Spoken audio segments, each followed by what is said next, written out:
Hi, everybody. This is Silvio Canto in Dallas, Texas on Thursday, February the 16th, and welcome to our commentary. Well, I have to mention this just an hour or so ago. I learned about the passing of Tim McCarver. For those of you who are baseball fans, you know what that means. Tim McCarver was a great catcher in his career. He played almost 20 years and he was known as a very good defensive catcher, which is a very important thing. And he was very famous because he caught two Hall of Famers, Bob Gibson with the Cardinals and Steve Carlton with the Phillies. And he was just an absolutely great defensive catcher. He was a huge fan favorite. But then he went into television or analyzing baseball games. He became, normally in a baseball game or a sporting event, you've got the play-by-play man, and then you've got the analyst. And Tim McCarver became the analyst, and he became sort of the World Series or postseason baseball analyst, and he was absolutely great. He wrote some books. He was actually a very educated and well-read man as well. So Tim McCarver passed away age 82. Uh, it's just amazing. I remember a couple of years ago, I wrote an article when he retired from the postseason games, or when he retired, he used to work with Fox Sports, and Fox has been doing the World Series now for almost 25 years. And when he retired from Fox and got out of the baseball business as an analyst, I wrote an article saying, what is it going to be like without Tim McCarver? Because so many of us got used to Tim McCarver as the baseball analyst. So I'm very sorry to hear about his death. 82 years, had a great life, and I didn't know that he was sick. So that's just like with Raquel Welch passing yesterday.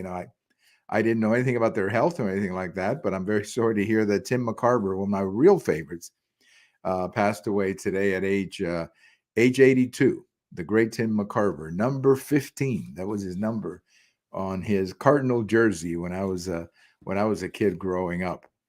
Well, President Biden finally spoke today. He finally spoke about the incident with the balloons. He didn't say much. Honestly, a lot of people are critical of Biden, and I'm certainly one. But I wasn't expecting him to come out and give us a national security briefing with all the details, because I know it's a lot more complicated than that. But just the fact that he spoke about all of this and said to the country, look, we're not 100% sure, but the last three balloons we don't believe were Chinese or a military threat or whatever. I think just the mere fact that he said that was important for the president of the United States to say something about the balloons. So I'm glad that he did. Now, if you noticed, if you were watching, at the very end, he walked away, which is something that he's gotten accustomed to. He gives a speech or he reads a speech, and then he walks away. And then the media started yelling questions at him, this and this and this and this and that.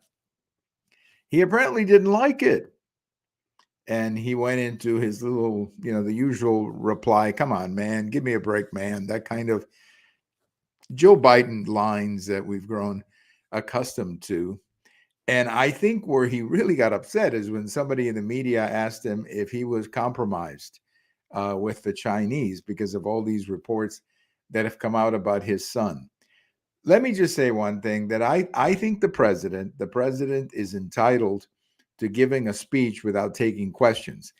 And the place to do that is the Oval Office. This is what I don't think President Biden understands. If you go to the press room and you give a speech and there's an audience of reporters in front of you, it's only natural they're going to ask you questions. It's only natural they're going to raise their hand and say, Mr. President.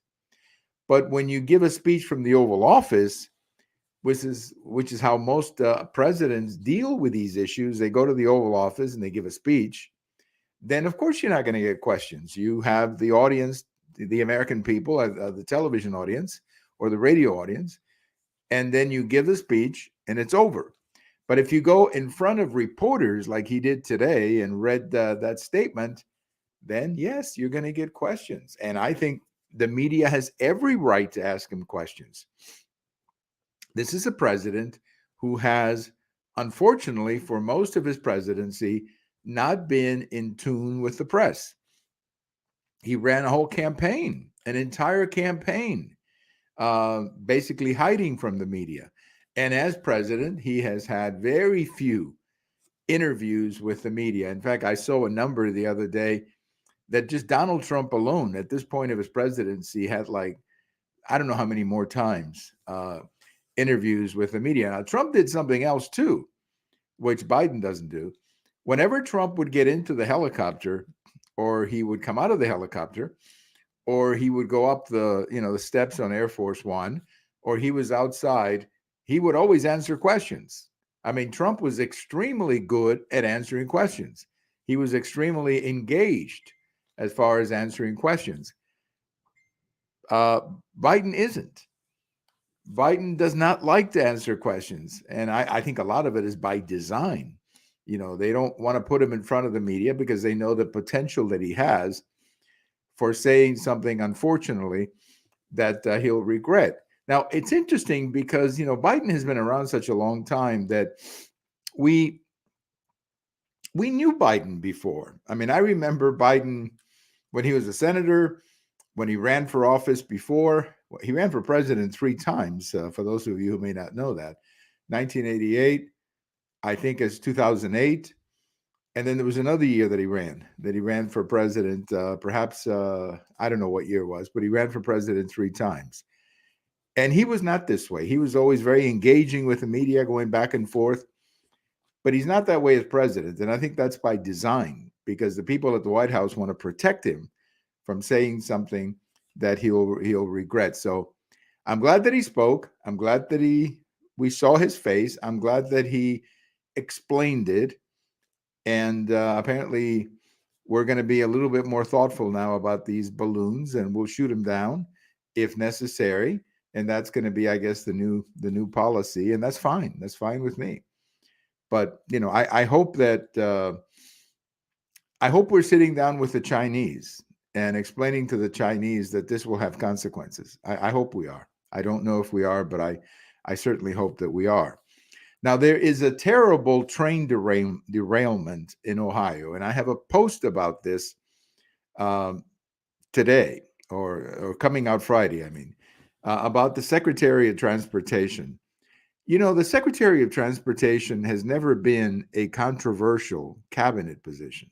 In fact, I had a hard time when I was writing my post. I had a hard time remembering the names of some recent secretaries of transportation. The only one that I could remember was Elizabeth Dole, who, of course, was Senator Bob Dole's wife, who was herself a very distinguished politician.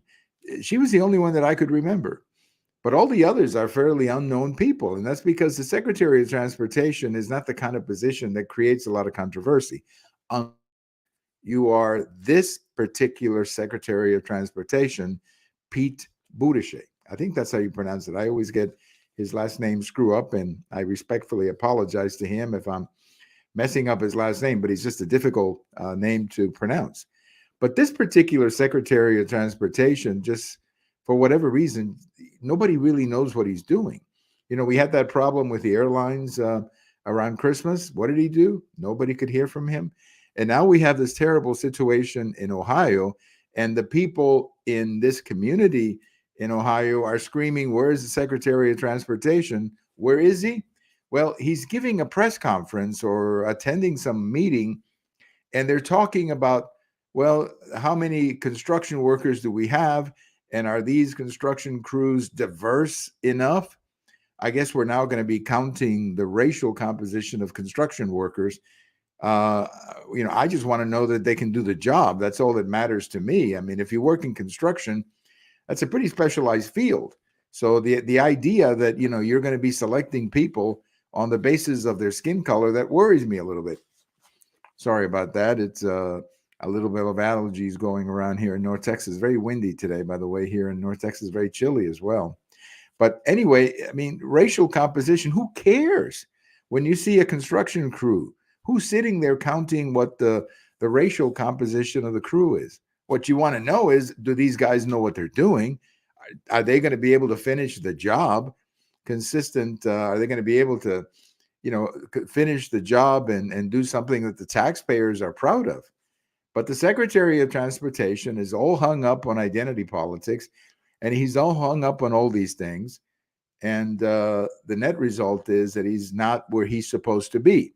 And he's supposed to be in Ohio right now dealing with this very serious problem. There are some people there who've lost their homes. There are some people who may be permanently sick. I mean, it's horrible what happened in Ohio with that derailment of a train with lots of chemicals in it. So I hope the secretary gets there and he gets there fast. And if he doesn't, then he needs to go. He needs to find a different job because he apparently doesn't understand what the job of being Secretary of Transportation is. It's not to be giving speeches about diversity or climate change. That's not his job. His job is to deal with issues like what we're seeing in Ohio. A quick note here. This is a Gallup poll that came out saying that confidence in the media is like way down. Especially the national media. The local media is still doing fairly well. And that's because local reports tend to be closer to home. They deal more with issues that people care about. But the national media, these people are in trouble as an institution. Now, you can understand why. I mean, I myself get angry at the national media. Look at the coverage of that Russia story. Look at the way that they permitted Joe Biden to run a campaign for the presidency by hiding in the basement of his house. On one hand, they never went after Biden. On the other hand, they were like always after Trump.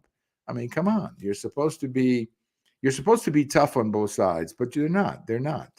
And that's what I think is reflected in many of these polls. Not only the polling data, but you see it reflected in the audiences.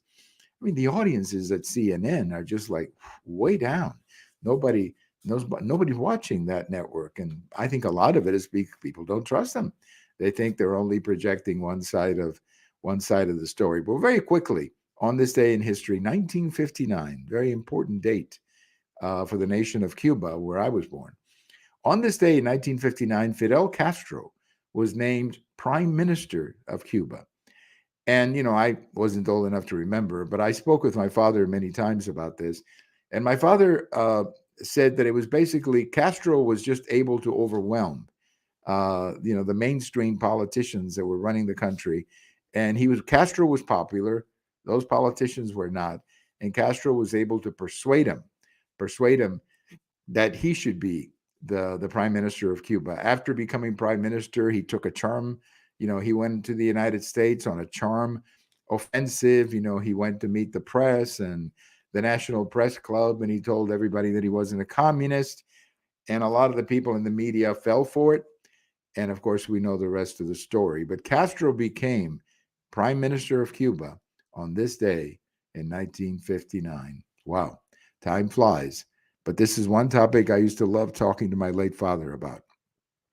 Thank you for listening. Everybody have a wonderful day. This is Silvio Canto in Dallas.